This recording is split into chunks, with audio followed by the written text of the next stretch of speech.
Ya,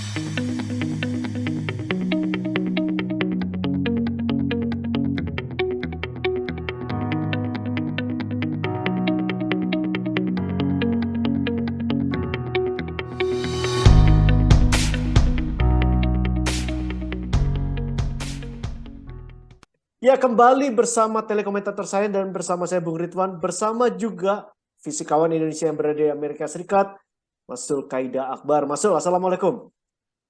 Waalaikumsalam warahmatullahi wabarakatuh. Apa kabar, Mas? Sehat-sehat, Mas Sul. Mas Sul semoga sehat-sehat juga, Mas Sul ya. Alhamdulillah sehat, Mas Ridwan. Alhamdulillah. Mas Sul, ini kita akan membahas lebih lanjut lagi ya, pembicaraan kita mengenai topik-topik yang terkait dengan fisika yang menjadi berita besar di dunia, terutama di tahun lalu ya, tahun 2022. Episode sebelumnya kita membahas mengenai James Webb Satellite Teleskop yang menampilkan gambar-gambar alam semesta kita yang luar biasa.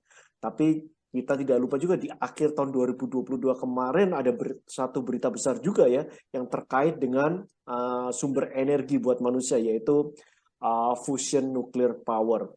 Mas Sul, mungkin lebih baiknya kita mulai ini mengenai penggunaan dari energi nuklir ini bagi kehidupan manusia. Sejauh ini teknologi nuklir apa sih, Mas Sul, yang kita gunakan ini untuk masyarakat saat ini?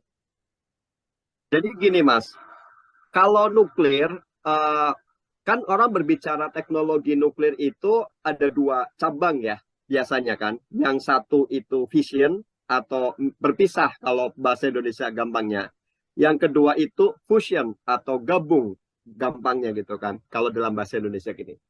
Nah, kalau dalam teknologi sehari-hari sebenarnya ini sehari-hari, Mas, kita itu sebenarnya dibombardir dengan sumber energi nuklir, Mas. Yaitu dari mana? Ya, matahari, Mas.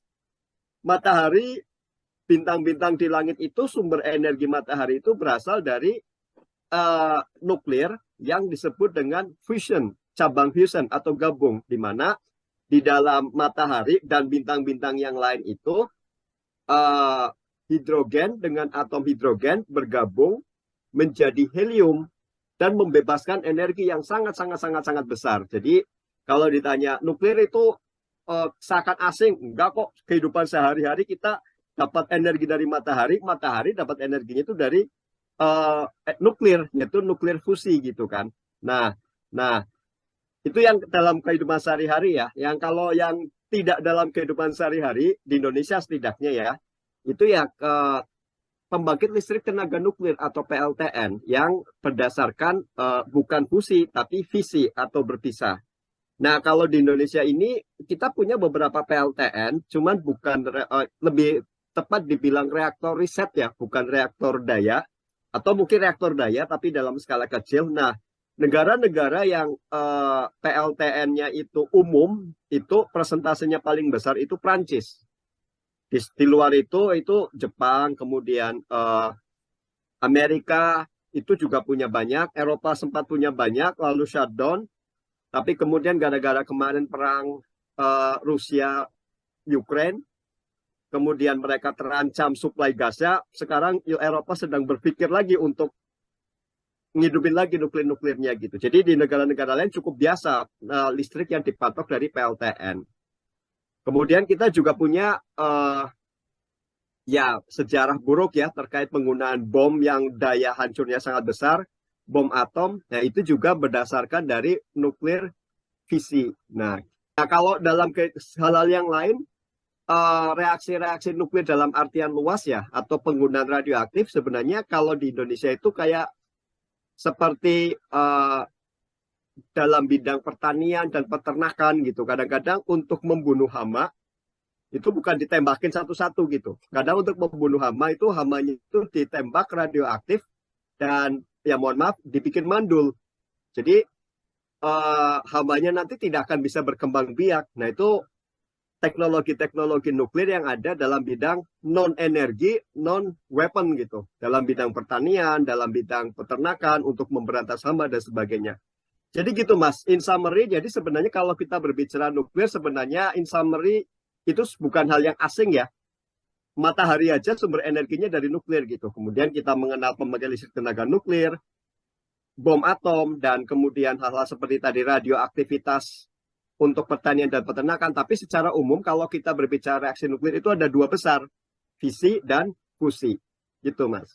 Oke, Mas Sul, kalau sekedar untuk memperjelas penjelasan Mas Sul, berarti yang saat ini paling umum teknologi nuklir yang dieksploitasi saya menggunakan teknologi fisi, Mas Sul, ya? Fission nuklir, ya? Betul. Nah, pertanyaan saya berikutnya, Mas Sul, kenapa fission nuklir ini kok lebih berkembang duluan daripada fusion nuklir ini? Nah, betul. Jadi gini, kita untuk menjawab pertanyaan itu kita agak flashback sedikit ya. Flashback ke satu persamaan yang paling terkenal lah. Orang bukan fisika pun tahu gitu. Persamaan E sama dengan mc kuadrat. Nah, persamaan ini yang menjadi jantung daripada reaksi fisi dan reaksi fusi. Nah, apa sih maksud dari persamaan ini?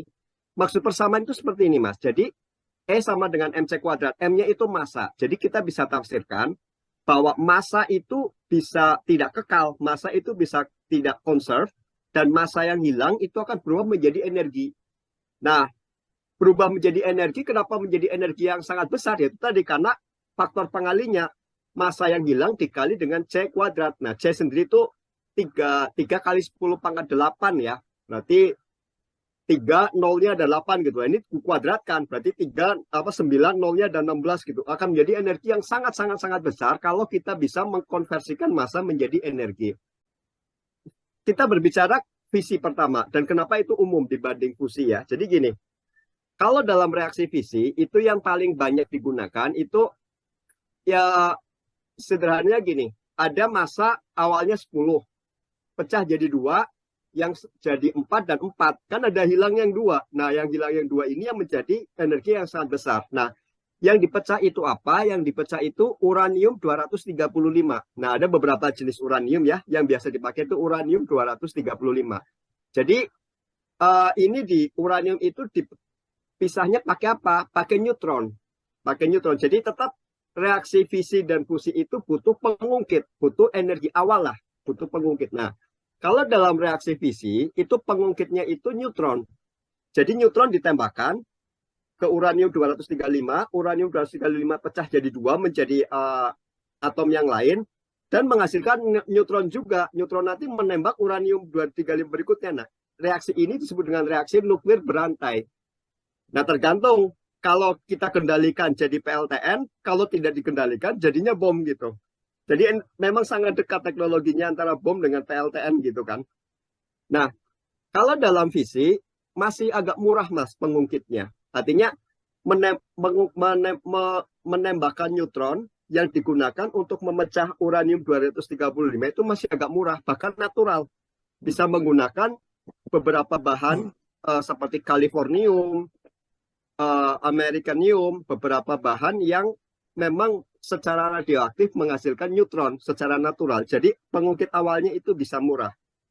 Nah, ini berkembang sangat pesat, energinya sudah well established dan digunakan. Kenapa? Karena sebagai gambaran Mas ya, 1 kilogram batu bara coal itu bisa menghasilkan 8 kWh energinya.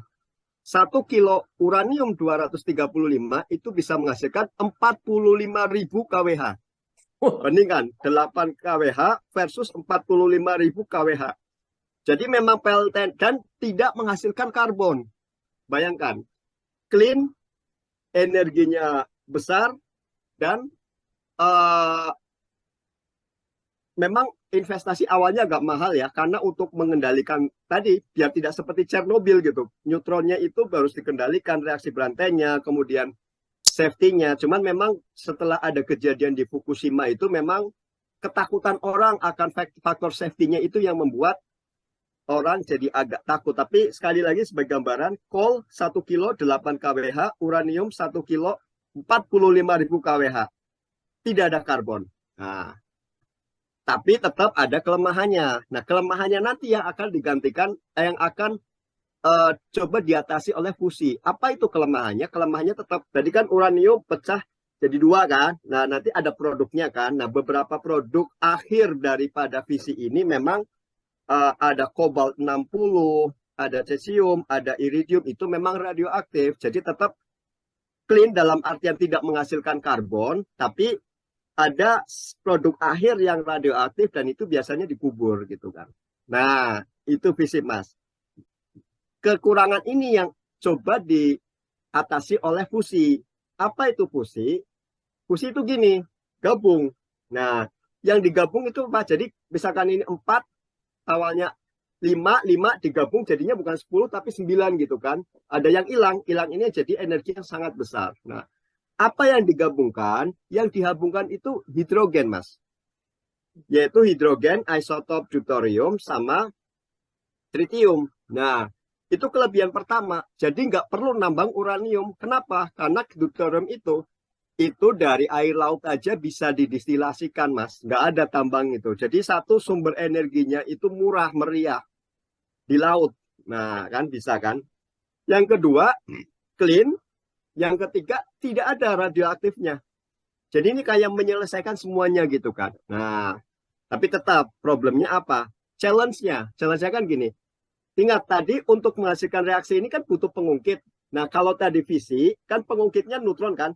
Neutron tembakan, plus mecah. Neutronnya masih bisa lah. Nggak mahal-mahal amat gitu. Nah, ini kan gabung. Padahal kan kita ingat pelajaran di sekolah dulu ya. Hidrogen kan inti atomnya positif kan? Nah, hidrogen positif kan?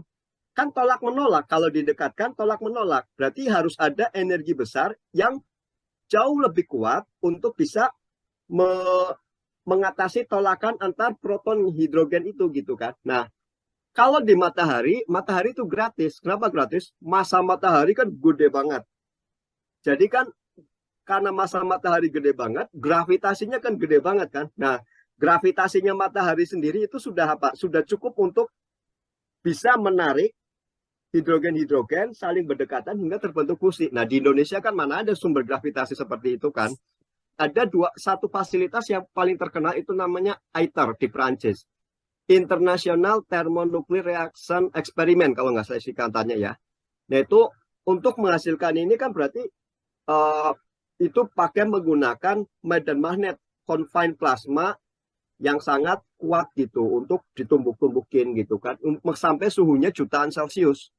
Jadi beneran suhunya jutaan Celcius. Nah, selama ini energi yang dihasilkan meskipun fusi ini menghasilkan 3 atau 4 kali lipat lebih besar daripada fisi, tapi masih nombok Mas, masih belum untung gitu.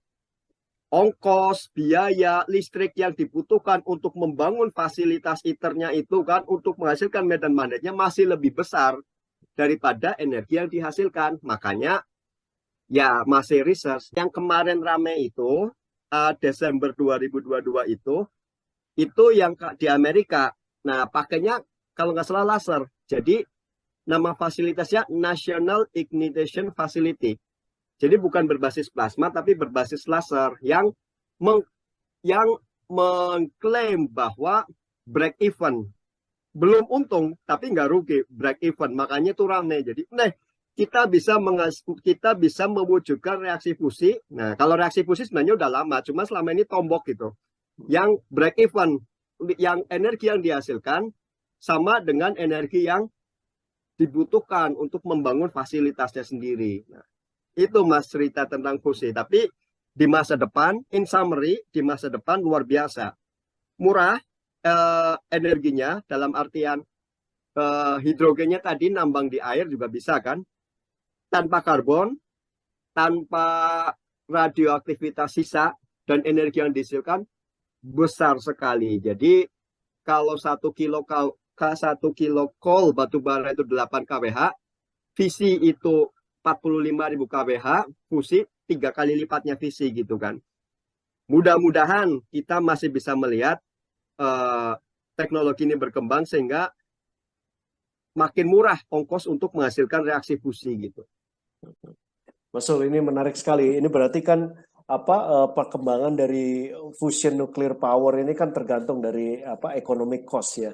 Kalau cost-nya dinyatakan kan berita besarnya seperti dari Masul katakan break even aja udah jadi berita besar maksudnya, apalagi kalau bisa ditemukan teknologi yang membuat istilahnya fusi tadi itu ini inisiatornya maksudnya ininya tadi tembakan itu Pengungkitnya. Pengungkitnya itu temukan murah gitu. Nah, kalau dari pandangan Mas Sul sendiri sebagai theoretical physicist ya, sejauh ini melihat perkembangan dari fusion nuclear power ini, memang ini masih dalam masa-masa awal. Tapi kalau melihat dari perkembangan teknologinya dan kemudian antusiasme saintis sekarang ya untuk mengembangkan teknologi pembangkit energi ini, kira-kira masih seberapa jauh ini bisa menjadi barang komersial yang kita bisa nikmati, Mas Sul? Oke. Jadi gini Mas, pertama memang agak kebijakannya agak-agak politik ya. Artinya di level atas itu dia pengen invest kemana gitu. Nah contohnya nih, saya dulu waktu 2013 ambil PhD, awal-awal sebenarnya saya tertarik quantum computing Mas. Tapi saya kira itu masih terlalu jauh gitu. Ternyata sekarang startup komputer kuantum juga udah banyak gitu kan, udah banyak saya lihat googling, wah startup perusahaan komputer kuantum. Jadi teknologi ini jauh lebih cepat daripada bayangan saya dulu, kayaknya bakal jauh lah terwujud, makanya saya nggak jadi ambil quantum computing gitu. Jadinya saya ambil particle physics aja gitu kan. Tapi memang itu karena saya di Fermilab ngobrol sama temen kan, eksperimen saya eksperimen kecil sebenarnya, fundingnya 5 million dollar gitu kan. Nah teman saya waktu itu di Fermilab tapi di bagian quantum computing, dia cerita fundingnya untuk divisi dia itu 150 juta US dollar gitu. Jadi perkembangan ini tuh karena memang quantum computing yang sangat cepat, karena memang government itu betul-betul naruh uang di situ. Nah, kemarin kan rame 2 Desember kemarin kan. Nah, itu tergantung apakah Kongres kalau di Amerika ya akan terketuk hatinya enggak untuk naruh duit banyak di situ gitu. Tapi kalau misalkan memang beneran untuk naruh duit semasif investasi di quantum computing, mungkin less than 20 years, Mas. Asal tadi Kongresnya memang beneran naruh duit di fusion research gitu, seperti halnya quantum computing gitu. Kita lihat Mas, we will see. Oke, Mas Sul, ya, jadi kalau seandainya dalam waktu, anggaplah bukan 20, mungkin rada mundur dikit 30 atau 50 tahun ke depan, ketika fusion nuclear power itu menjadi realitas ya, bahwa itu bisa digunakan bagi masyarakat, mayoritas masyarakat dunia lah. Apa sebenarnya yang akan menjadi permasalahan utama apa sebenarnya yang akan bisa dijawab oleh penggunaan fusion nuclear power ini? Yang pertama tentu global warming ya Mas, karena kita tidak bisa menafikan saat ini itu coal masih dominan gitu. Fossil based fuel itu masih dominan. Jadi dengan clean tidak ada carbon footprint. Istilahnya carbon footprintnya itu 0 gitu. Itu satu global warming.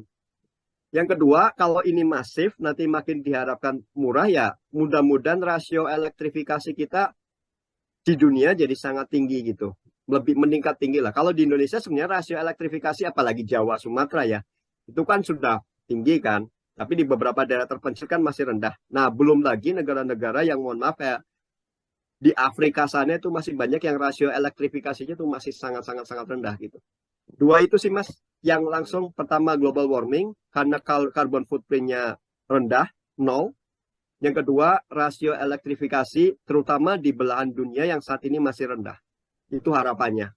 Ayo Mas Sul, terima kasih nih bincang-bincang singkat kita mengenai fusion dan fission nuclear power yang sempat menjadi berita besar di akhir tahun 2022 kemarin. Dan terima kasih Mas Sul, semoga Mas Sul bisa bergabung kembali di episode berikutnya. Tadi Mas Sul sudah menyebutkan preview kelihatannya itu mengenai quantum teknologi. Nanti kita akan bincang-bincang mengenai quantum teknologi di episode berikutnya. Terima kasih Mas Sul. Siap. Assalamualaikum. Sama-sama Mas.